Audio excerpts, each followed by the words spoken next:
Anthony. Kamusta? Okay naman, masaya. Salamat sa Nara, in-unblock na ako Buti naman. Masaya ako, in-unblock na ako sa Nara sa box.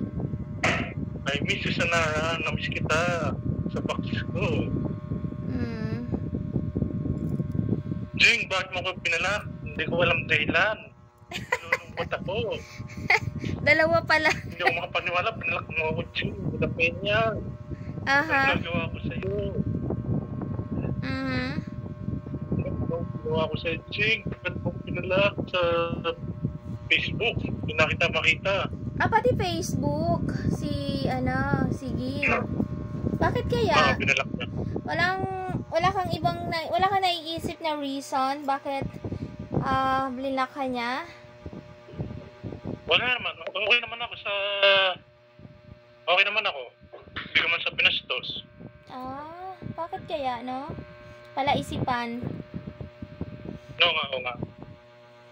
But anyway, thank you, Kai. Sa Nara. Ayan. Nan-block na ako sa box. Kailan ka niya in-unblock? Matagal-tagal din, ano? Oo. Mag-isang taon?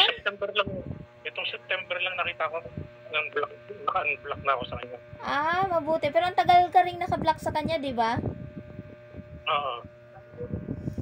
So, congratulations, Anthony. At least,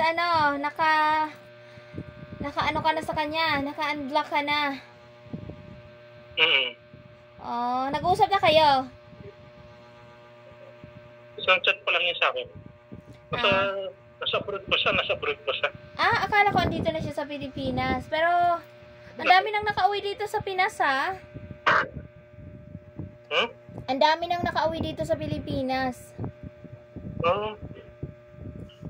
Nasa abroad pa raw siya.